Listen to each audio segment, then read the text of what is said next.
He paid $3 for a girl he didn't know. $3, the price of a sack of nails and some salt. Reed Carson stood at the edge of the market, the Wyoming wind cutting through his worn wool coat like a knife. He'd come for supplies, not salvation. But there she was, a girl no older than 16, being sold by a man who smelled of cheap liquor and desperation. Her father, they said. He had the same hollowed-out look in his eyes. "She's strong," the man barked to the small crowd. "Eats little, barely speaks. $2 and she's yours." The girl just stood there, head bowed, a tangled mess of dirty blonde hair hiding her face. She was clutching an old shawl around her like it was the only thing holding her together. She didn't cry. She didn't scream. She was just gone, a ghost standing in the dust. Reed had seen that look before. He'd seen it in the eyes of soldiers after a battle they barely survived. It was the look of someone who had nothing left to lose because it had all been taken already. Another man stepped up, offering $1.50 and a flask of whiskey. The girl's father considered it, his greedy eyes lighting up.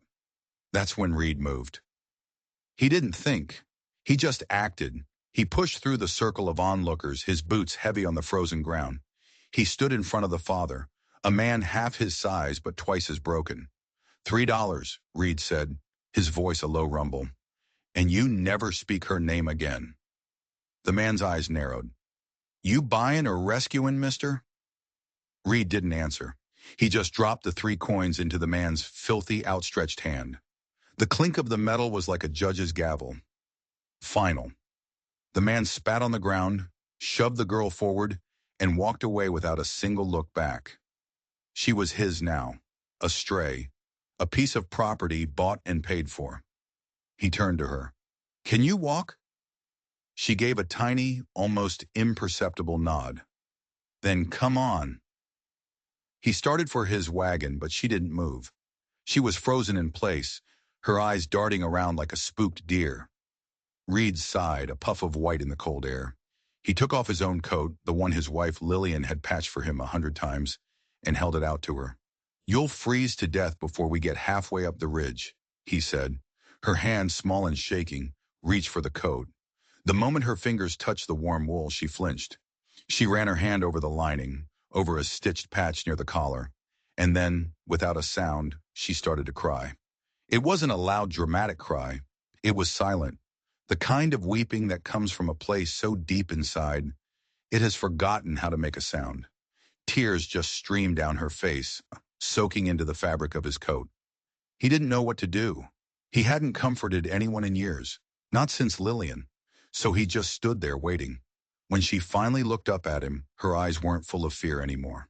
They were full of a question he had no answer for. He just grunted, turned, and led her to the wagon. She climbed up, clutching the coat like a holy relic. As they rode away from the market, away from the whispers and the stares, a strange feeling stirred in Reed's chest. Something he thought he'd buried years ago, under 6 feet of cold earth, right next to his wife. He didn't know her name. He didn't know her story. He didn't know she was carrying a child. And he certainly didn't know that the tiny unborn baby inside her was the answer to a prayer his dead wife had whispered every single night. The miracle they had begged God for, right up until her dying breath. But he would learn. Oh, he would learn. And he would learn that the man who sold her wasn't her father. The truth. The truth was so much worse. The wagon wheels groaned over the frozen trail, a lonely sound in the vast, silent wilderness. The girl, he just called her kid in his head, sat beside him, wrapped in his coat, her silence as thick and heavy as the winter clouds overhead. Reed understood silence. He'd lived in it for 5 years, ever since he'd buried Lillian. The cabin, once filled with her laughter and humming, had become a tomb. He worked, he ate, he slept. He existed. That was all. But now this girl's silence was different. It wasn't empty. It was full of things unsaid, horrors unseen. It made the air in the wagon crackle. They reached his clearing just as the sun dipped behind the jagged peaks of the mountains, painting the sky in shades of bruised purple and orange. The cabin was small, built by his own 2 hands. Smoke curled from the stone chimney, a welcome sign in the biting cold. He helped her down from the wagon. Her hand was so small and cold in his, it felt like holding a bird. He pushed open the heavy wooden door, and a wave of warmth washed over them. Pine smoke, dried herbs, and the smell of venison stew simmering on the cast iron stove. Home. The girl stopped dead in the doorway, her eyes wide. She was staring at the wall above the fireplace, at the single frame photograph hanging there. It was a picture of Lillian. Her smile was bright, her eyes full of a light that Reed had long since forgotten. He didn't say anything. He just ladled some stew into a clay bowl and set it on the rough-hewn table. "Sit," he said, his voice gruff. "Eat." She moved slowly, like she was dreaming, and sat down. She picked up the spoon with both hands as if it were too heavy for one. After the first bite, she closed her eyes and a single tear rolled down her cheek and plopped into the bowl. Reed turned away, pretending to busy himself with the fire. "There's a cot in the back room," he said, his back to her. "Clean blanket. Firewood stacked. Don't worry about making noise. Nobody here hits you for being loud, and nobody hits you for being quiet either." He heard the spoon clatter against the bowl. He risked a glance over his shoulder. She was staring at him, her eyes wide with disbelief, as if no one had ever said anything like that to her before. Maybe no one had. He just nodded once and turned back to the fire. Outside, the wind howled its lonely song. But inside the cabin, something had shifted, a tiny flicker of warmth that had nothing to do with the fire. The girl, this ghost he'd bought for $3, was slowly, carefully coming back to life. She finished her stew, her eyes constantly drifting to the photo of Lillian. She was studying the woman's smile, the kindness in her eyes. It was a look she'd probably never seen directed at her. What Reed didn't know was that the girl was memorizing Lillian's face, because she'd seen it before, not in a photograph. She'd seen it in a nightmare she had been living for the past 6 months. The girl knew who Lillian was, and she knew how she died, and it wasn't sickness that took her, it was murder. The days fell into a quiet, unspoken rhythm, the clank of the water pump in the morning, the sharp crack of the axe splitting firewood, the soft hiss of snow against the window panes. The girl, she still hadn't told him her name, was a hard worker. She was clumsy at first, spilling things, burning the oats, but she never stopped trying. He would find her sweeping the floor before he was even out of bed, her small frame determined. He started teaching her things, without words mostly. How to strike a flint to catch a spark on the first try. How to aim the axe so the wood split clean. He'd stand behind her, his large, calloused hands guiding her smaller ones. She would stiffen at his touch, a lifetime of rough hands and cruel intentions making her recoil. But his touch was different. It was firm but gentle. It asked for nothing in return. And slowly, so slowly, she began to unfreeze.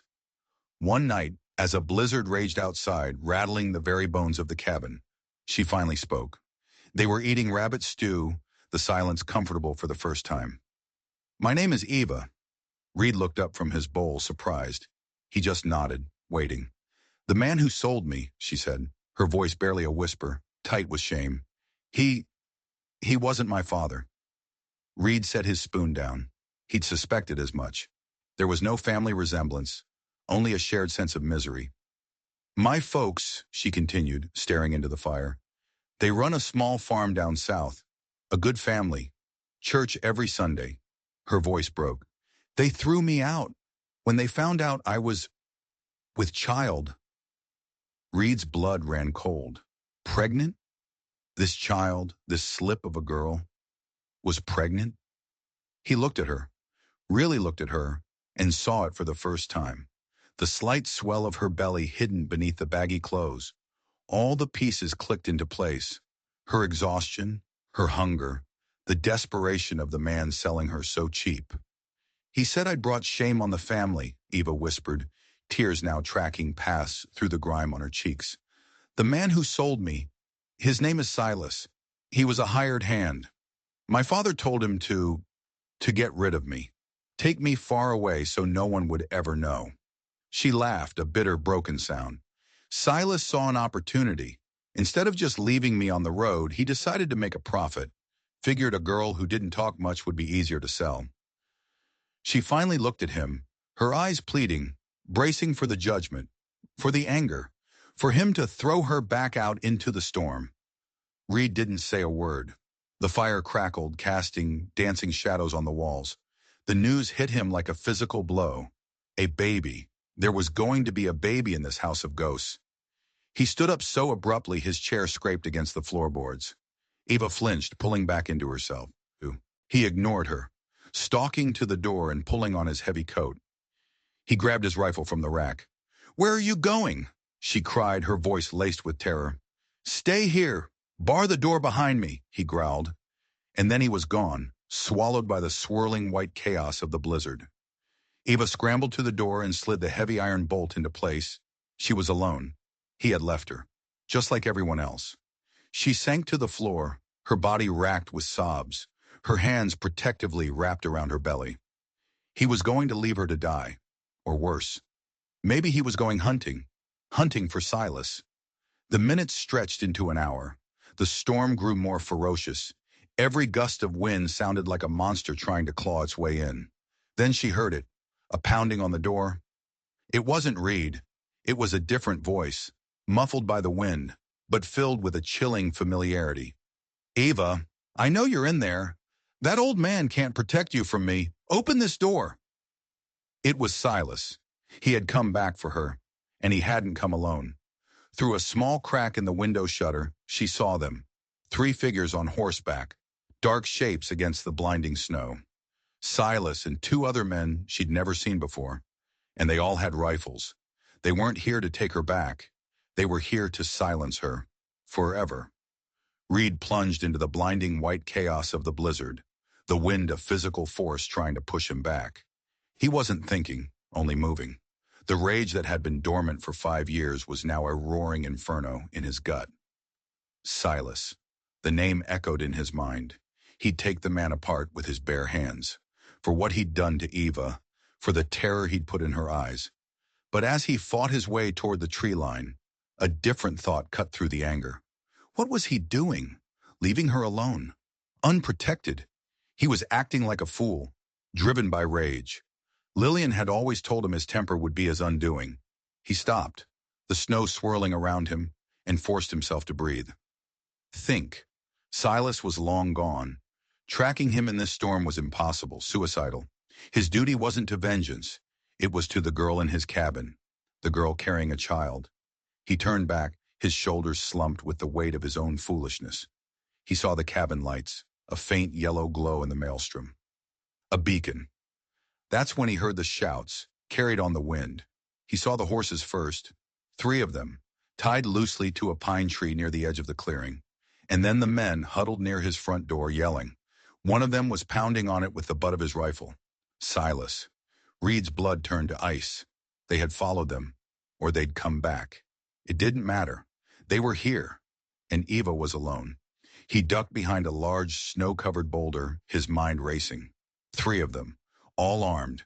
He had his rifle, but a frontal assault was suicide. He needed a plan. He circled around the edge of the clearing, using the trees and the blinding snow for cover. He was a ghost in the storm, his movements silent, practiced. The war had taught him how to kill quietly.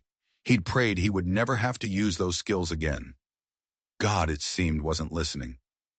He got closer, close enough to hear their words clearly over the howl of the wind. "She ain't gonna open up," one of the strangers said, a big burly man with a thick beard. "Let's just break it down."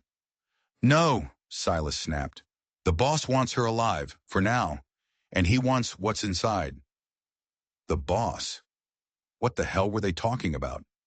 "Jeremiah's going to be furious we lost her in the first place," the second stranger grumbled. "He paid you good money, Silas, to make her disappear." Jeremiah. The name meant nothing to Reed, but it clearly meant something to them. "I got greedy," Silas admitted, his voice thin and reedy. "Figured I could get paid twice.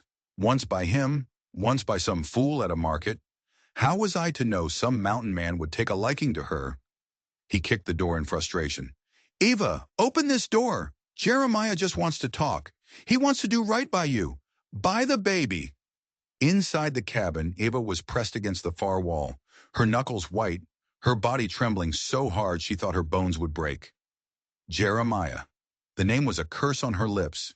The father of her child, the son of the richest, most ruthless rancher in the territory. A man who had promised her love and then watched, stone-faced, as her own father had cast her out. Now he'd sent men to drag her back, like property. The pounding stopped. A new sound started, the splintering of wood. They were using an axe on the door. She was trapped. But then a different sound cut through the storm. A single, sharp crack. A rifle shot. It came from outside, from the darkness. One of the men on her porch screamed, a high, thin sound that was quickly swallowed by the wind. Then a heavy thud. Eva crept to the window and peered through the tiny crack. One of the men, the burly one, was lying face down in the snow, a dark stain spreading around him.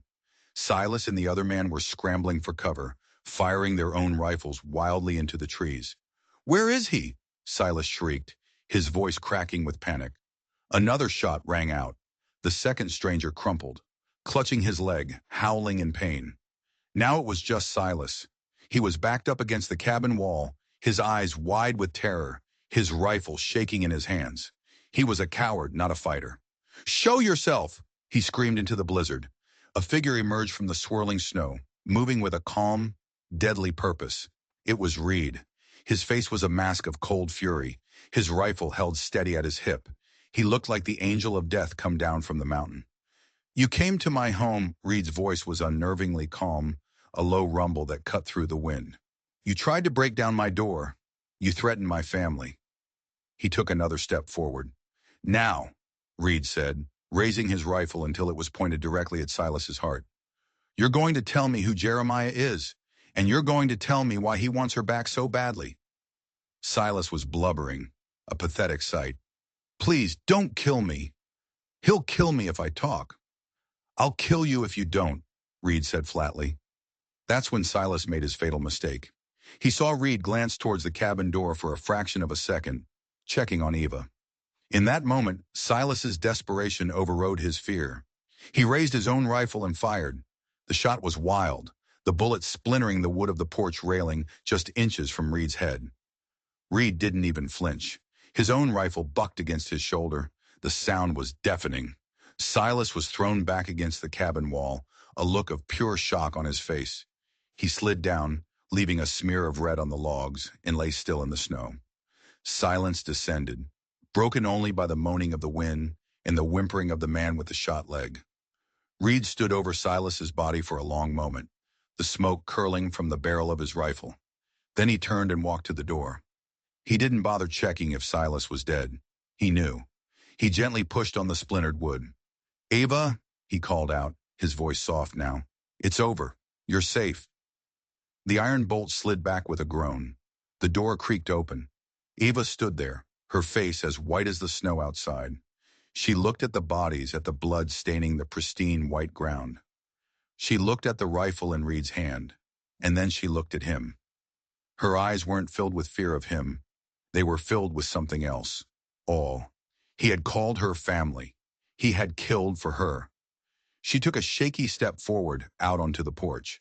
Her eyes fell on something lying in the snow near Silas's body. A small leather pouch had fallen from his coat. The drawstring had come loose, spilling its contents. It wasn't money. It was a lock of hair tied with a blue ribbon, a lock of auburn hair, and a silver locket. Ava knew that locket. She'd seen it before. In the photograph above the fireplace. It was Lillian's. Reed followed her gaze. He saw the locket, gleaming against the snow. His breath hitched in his chest. He took a hesitant step forward and knelt, his fingers trembling as he picked it up.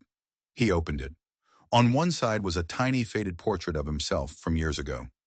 On the other side was a portrait of a man he didn't recognize, a handsome, smiling man with cruel eyes. Eva gasped, That's Jeremiah." Reed stared at the face in the locket, then back at Eva, his mind reeling. What in God's name was going on? Why did Silas have his wife's locket? And why was a picture of this Jeremiah, the father of Eva's child, inside it? He turned the locket over in his hand. There was a small, intricate engraving on the back, a date, and two sets of initials, L.C. and J.B. Lillian Carson and Jeremiah Boone. The blood drained from Reed's face. It was impossible. Lillian had never spoken of a Jeremiah Boone. She had loved him. He was her whole world, wasn't he? Suddenly, the whole foundation of his life, the bedrock of his grief, crumbled into dust. His wife, his perfect sainted Lillian, had a secret that had just gotten 3 men killed on his doorstep, a secret that was now wrapped up in the pregnant girl he'd rescued. He looked at Eva, her face a mask of confusion and fear. "Who is Jeremiah Boone?" Reed asked, his voice a hoarse whisper. "He's the son of Jedediah Boone," she said, her voice trembling. "His family owns the whole valley. They own everything. The mines, the bank, the sheriff, everyone. And what was he to my wife?" Eva shook her head, tears welling in her eyes. "I don't know, I swear. But Reed, that's not all." She pointed a shaking finger at the man groaning on the ground, the one Reed had shot in the leg. Reed looked over. The man had rolled onto his back, his face contorted in pain. It was the town doctor, Dr. Miller, the man who had signed Lillian's death certificate, listing the cause of death as childbed fever. Reed's world tilted on its axis. Nothing made sense. Lillian had died of a fever after a miscarriage. The doctor had been there. He'd tried to save her, hadn't he? "What is he doing here?" Reed demanded, his voice dangerously low. The doctor, seeing the look in Reed's eyes, started to panic. "Boone made me come. He paid me. I didn't have a choice." "A choice for what?" Reed roared, grabbing the man by the collar and hauling him up. "To get the girl and the baby," the doctor shrieked. "Boone wants the baby. He needs it." "Why?" Reed's grip tightened. "Why does he need this baby so badly?" Dr. Miller was sobbing now, spit and tears freezing on his face. "Because it's his only chance, his only heir. Jedediah threatened to cut him off if he didn't produce a son.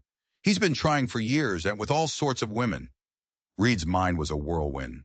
Lillian, Jeremiah, the locket, the secret, a desperate need for an heir. It was all connected somehow, a dark and twisted puzzle.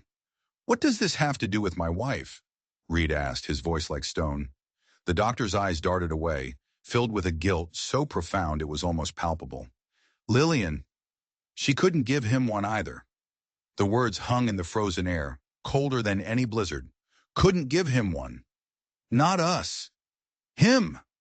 Reed felt a cold, sharp clarity pierce through his confusion. He let go of the doctor, who collapsed back into the snow, and walked back over to Lillian's locket. He looked at the initials again. L.C. and J.B. Lillian had known Jeremiah Boone, known him well enough to have a locket with their initials intertwined, before she'd met Reed. In the miscarriage, the fever, the doctor who was now a hired thug for the Boone family. It wasn't a miscarriage. It wasn't a fever. It was a lie to cover up a murder. Reed looked from the locket in his hand to Eva's swollen belly. It all became sickeningly clear. Jeremiah Boone had a history of getting women pregnant and then discarding them when they were no longer useful. Lillian had been the first. Eva was the latest. But why kill Lillian? Unless the baby she was carrying wasn't Reed's. Unless Lillian had tried to leave him for Jeremiah, and Jeremiah, fearing scandal or disinheritance, had decided to solve the problem permanently. With the help of a corrupt doctor who would sign off on any cause of death for the right price. And now history was repeating itself. Jeremiah had gotten Eva pregnant. Her family had thrown her out. He'd hired Silas to make her disappear. But when Silas failed and word got out that Eva was alive and still pregnant, Jeremiah had panicked. He needed that baby. His father was getting older, more impatient. An heir was the only thing that would secure his fortune. So he sent men to retrieve his property. Not just Eva, but the child, his heir. Reed's grief for his wife curdled into something else. Betrayal and a burning, righteous fury. He had mourned a martyr when all along he had been married to a woman entangled with a monster. His entire past was a lie, but his future was standing right in front of him, a terrified girl and her unborn child. He was all they had. He turned to Eva, his face set like granite. Get inside, pack what you can. Food, blankets, ammunition. What are we doing? She asked, her voice shaking. Jeremiah Boone started a war when he came after my wife, Reed said, his voice low and deadly. Tonight, he brought that war to my doorstep. He thinks because he owns the valley, he can take whatever he wants. He looked out into the darkness, toward the distant lights of the Boone Ranch that dominated the horizon. He's about to find out how wrong he is. He wasn't just a grieving widower anymore. He was a protector, a father, and he would burn the whole damn valley to the ground to keep his new family safe. They worked in a grim, focused silence. While Reed dragged the bodies away from the cabin and tied up the whimpering doctor in the woodshed, Eva moved through the small space with a newfound purpose. She packed dried meat, flour, coffee, and all the ammunition Reed kept in a locked chest under his bed. She found a small, beautifully carved wooden bird, Lillian's no doubt, and tucked it carefully into a sack. A memory of a woman she now pitied instead of idolized. Every so often, she would stop and press a hand to her belly, where the baby was kicking, a frantic rhythm against her ribs. It was as if the child could sense the danger, the world outside contracting into a tight, cold knot of fear. When Reed came back inside, his face was hard, his eyes dark. He was no longer the quiet, gentle man who had taught her how to split kindling. He was a soldier again. They'll be back, he said, not a question. When these three don't return, Boone will send more. A lot more. We can't stay here, Eva whispered. No, but we can't run either. Not in this storm. Not with you so close to your time. He looked around the cabin, his cabin, the home he had built with his own hands for a woman who had lied to him. He felt nothing for it now. It was just wood and stone. A shell. We have to fortify this place. Make them come to us. He started working, his movements efficient and precise. He barred the windows with heavy planks from the inside. He pushed the heavy oak table against the splintered door, reinforcing it. He loaded every rifle he owned, 4 in total, and placed them at different windows, creating firing positions. The small, cozy cabin was transforming into a fortress, a tomb. Eva watched him, her heart a wild drum against her ribs. This was real.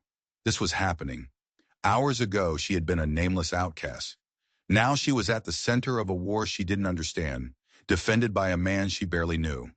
A man who was risking his life for her child. Why? She finally asked, her voice small in the tense silence. Why are you doing this, Reed? For a child that isn't yours? For me? I'm nobody. Reed stopped what he was doing and turned to her. The firelight flickered across his face, carving deep shadows under his eyes. He looked ancient. You're not nobody, Eva, he said, his voice softer than she'd ever heard it. 5 years ago, I buried my wife. But I buried myself too. I was just waiting to die. This cabin wasn't a home. It was a grave I was still breathing in. He took a step closer to her. The day I saw you at that market, so broken, so empty, I saw myself. I didn't buy you to rescue you. I bought you to rescue me. He reached out, his hand hesitating for a moment before he gently touched her cheek. His thumb was rough, calloused, but his touch was unbelievably tender. This child, he said, his gaze dropping to her belly. This child isn't Jeremiah Boone's heir. Not anymore. This child is a second chance. For you and for me. He looked back into her eyes. This is our family now, and I protect my family. Tears streamed down Eva's face, but for the first time in her life, they weren't tears of fear or shame. They were tears of belonging. Suddenly, a sharp stabbing pain shot through her lower back. She gasped, her hand flying to her belly. Her eyes widened in panic. Reed saw the look on her face. What is it? The baby, she breathed, another wave of pain making her knees buckle. Reed, I think the baby is coming. Of course it was, in the middle of a blizzard, with a private army on its way to kill them. The timing was a cruel joke from a heartless god. Reed's soldier-like composure vanished, replaced by a raw, primal fear. He'd seen men die in battle without flinching, but this This was different. This was life. Terrifying, fragile life. He remembered Lillian. The blood. The screaming that turned into silence. The helplessness. No, he whispered. Not now. Not like this. But the baby wasn't listening. Another contraction hit Eva, harder this time. She cried out, clutching his arm, her knuckles white. Panic seized him. He didn't know what to do. Dr. Miller was tied up in the shed, useless. He was alone. He was going to lose her. He was going to lose them both, just like he'd lost Lillian. Eva, look at me, he said, his voice shaking. He was talking to himself as much as to her.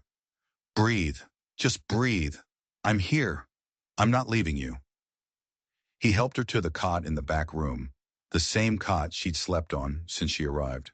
He piled blankets around her, stoked the fire until it was roaring, and put a large kettle of water on to boil, just like he'd seen doctors do in books. He was flying blind. Outside, the storm raged on, a perfect reflection of the chaos inside. Hours passed in a blur of pain and fear.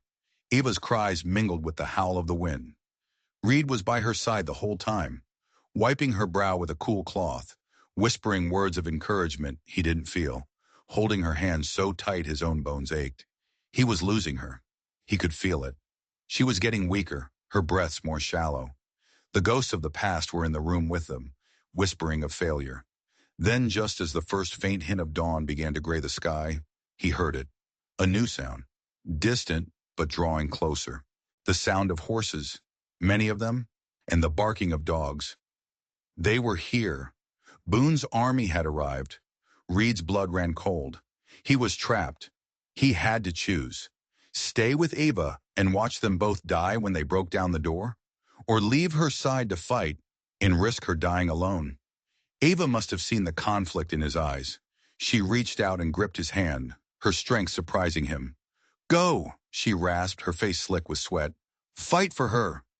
He looked at her, at the raw courage shining in her pain-filled eyes. She wasn't a broken girl anymore. She was a warrior, a mother. He nodded, a lump forming in his throat. He leaned down and kissed her forehead. I'll be back, he whispered, a promise. He grabbed his rifle and moved to the nearest window, peering through a small crack in the planks.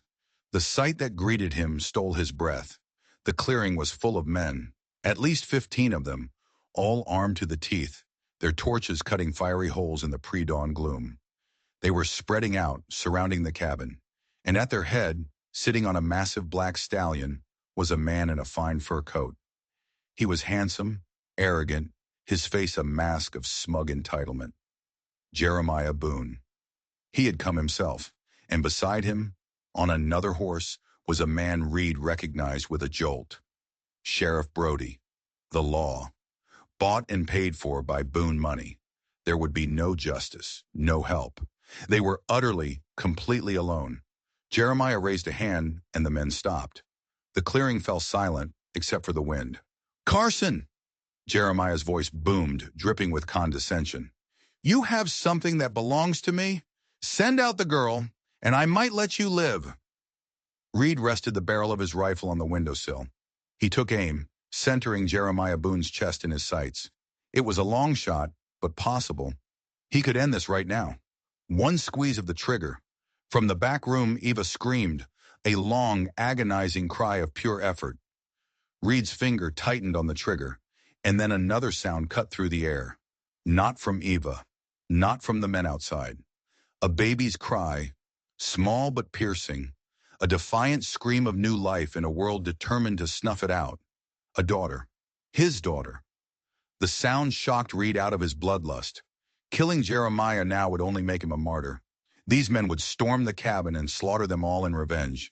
He needed to be smarter. He needed to survive. For her. For them. Jeremiah heard the cry too. A slow, wicked smile spread across his face. So it's done, he called out. Congratulations, Carson. You've delivered my son and heir. Now send him out. Send out my son. A son.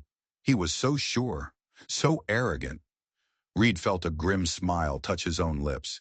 He leaned his rifle against the wall and walked back to the room. Eva was lying back, exhausted but awake.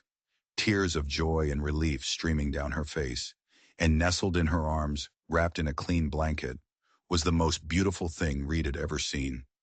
A tiny, perfect baby girl. He knelt beside the cot, his rough fingers gently touching the baby's soft cheek. She was so small, so fragile. His heart, which he thought had turned to stone, melted. A girl, Ava whispered, smiling up at him. He was wrong. Reed looked at his daughter, then he looked at Eva. A plan began to form in his mind. A desperate, insane plan. But it was the only one they had. He doesn't have to know he's wrong, Reed said softly. Not yet. He scooped up the baby, his touch surprisingly gentle, and wrapped her snugly in another blanket, obscuring her completely. He turned to Eva. Trust me, he said. He walked back to the main room, holding the precious bundle against his chest. He took a deep breath. Then he unbarred the door. He stepped out onto the porch, into the torchlight, into the crosshairs of 15 rifles. He stood there alone, holding the baby. Jeremiah Boone's smile widened. There's a sensible man. Now give me my son.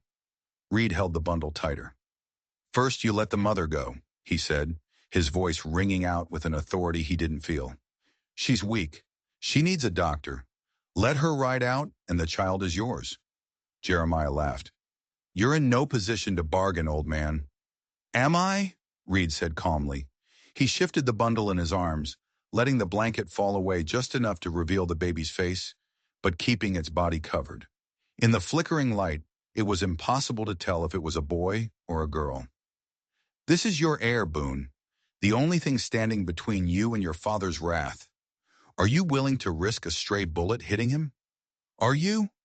He saw a flicker of doubt in Jeremiah's eyes. The man was arrogant, but not stupid. He needed the baby alive and unharmed.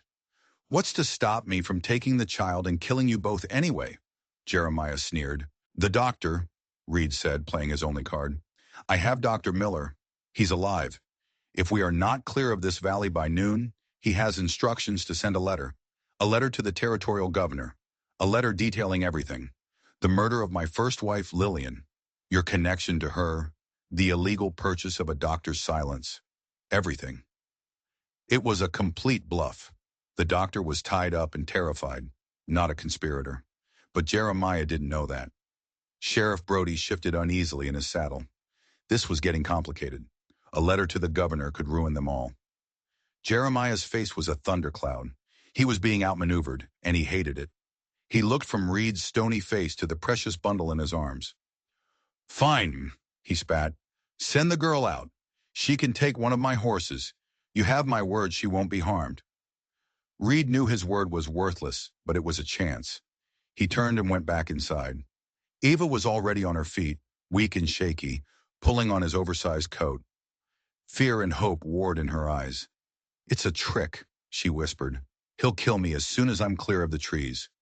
I know, Reed said, pressing the baby into her arms. That's why you're not going alone. He moved to the woodshed door at the back of the cabin. It was small, barely a crawl space, used for passing firewood in from the shed, but it was an exit.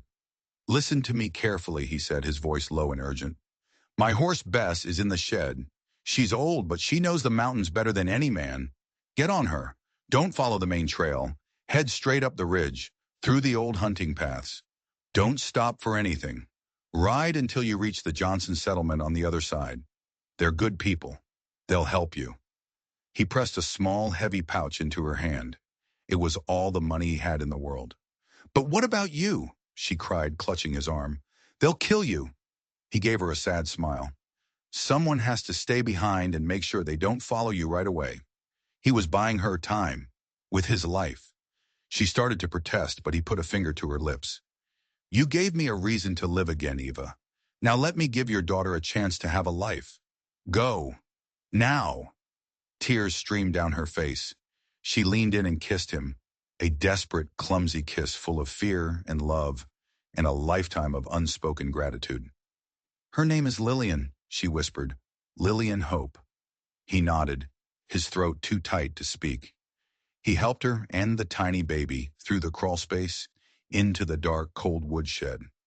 He heard the rustle as she saddled the horse, the soft nicker of Bess, A final choked sob from Eva. Then silence. She was gone. He took a deep, shuddering breath and walked back to the front of the cabin. He picked up his rifle. It was time for the final act. He kicked open the door and stood on the porch, rifle in hand, a lonely silhouette against the firelight. "The girl is gone!" Jeremiah roared, realizing he'd been tricked. "Where is she?" "Too far for you to find," Reed said calmly, raising his rifle. "Now it's just you and me, Boone." Jeremiah's face was purple with rage. "Kill him!" he screamed to his men. "Kill him now!" The world exploded in a hail of gunfire. Reed dove back into the cabin as bullets tore through the door, the walls, the windows. Splinters of wood flew through the air like shrapnel. He scrambled to a window and returned fire. One of Boone's men went down, then another. He was a better shot than all of them put together. He was a soldier, fighting on his own ground, defending his home, defending his family. But there were too many of them. They were closing in, using the trees for cover, their shots becoming more accurate. A bullet grazed his arm, hot and searing. He ignored the pain. He was buying minutes. Every man he shot was another minute for Eva and Lily and Hope to get further away. That was all that mattered. He saw Jeremiah and Sheriff Brody hanging back, letting their hired guns do the dirty work. Cowards. The firing intensified. The front door was splintering, about to give way. This was it. The end. He thought of Eva's kiss. He thought of the tiny, perfect face of his daughter. He smiled. It was a good death. Suddenly, a new sound joined the fray. A volley of rifle shots, but not from Boone's men. From the trees. Behind them. One of Boone's men screamed and fell. Another dropped his rifle and clutched his chest. The hired guns, caught in a crossfire, panicked. They didn't know who was shooting at them. Jeremiah and Brody spun their horses around, their faces masks of confusion. And then they emerged from the forest. Not an army, just four of them. Old Man Hemlock, who ran the town smithy. Young Tim, the stable boy. Two ranchers from the North Ridge who Reed had shared a drink with once or twice. Ordinary men, armed with old hunting rifles. "What is the meaning of this?" Sheriff Brody bellowed, trying to regain control. "You're firing on the law." Old Man Hemlock, a giant of a man with a beard like a snowdrift, spat on the ground. "You ain't the law, Brody. You're just Boone's dog. We heard the shooting. Figured Reed might need a hand." He leveled his rifle at the sheriff. "Now, I suggest you and your rich friend ride on out of here before we decide to clean up this whole valley for good." Jeremiah was sputtering with rage, but he saw the look in their eyes. This wasn't a posse. This was a rebellion. He saw his men, scattered and wounded, their will to fight broken. He looked at the cabin, where Reed Carson was still standing, still fighting. He had lost. With a final, venomous glare, Jeremiah Boone wheeled his horse around and galloped away, the sheriff and the rest of his wounded men scrambling after him. Silence fell on the clearing, heavy and absolute. Reed lowered his rifle, his body trembling with adrenaline and exhaustion. He stumbled out onto the porch. Old Man Hemlock walked up, his face grim. "You all right, Reed?" Reed just nodded, unable to speak.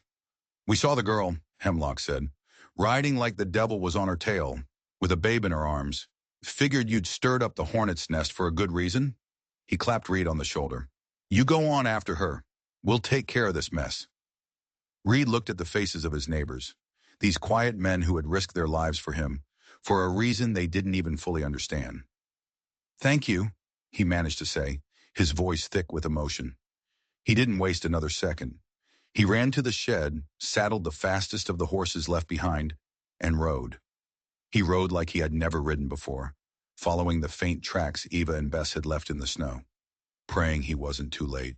He prayed for the woman who had brought him back to life, and for the daughter who had given him a reason to keep on living. The sun was high in the sky when he finally found them. Eva was huddled at the base of a massive pine tree, her body wrapped around the baby to shield her from the wind. Bess stood patiently nearby. When she saw him, she stood up, relief washing over her face in a wave. He swung down from his horse and ran to her, gathering both her and the baby into his arms. He held them tight, burying his face in her hair, breathing in the scent of pine and snow and family. "It's over," he whispered. "It's all over." They stood there for a long time in the quiet of the mountains. A man, a woman, and a child. A family forged in fire and blood. They never went back to the cabin. They rode on to the Johnson settlement and beyond, leaving the ghosts and the lies behind them. They found a small piece of land in a valley far away, a place untouched by the shadow of the Boones. They built a new life, a new home. Reed and Eva were married by a traveling preacher a year later. Little Lillian Hope grew up with her father's quiet strength and her mother's fierce heart. She never knew the violence of her birth, only the unwavering love that surrounded her every day. They were not bound by blood. They were bound by choice, by courage, by the simple, profound truth that family isn't something you are born into. It's something you build, something you fight for, something you choose every single day. If this story reminded you that true strength comes from the heart, don't forget to like, share, and subscribe. We've got a whole library of tales where courage overcomes cruelty and love proves to be the most powerful force in the wild, untamed West.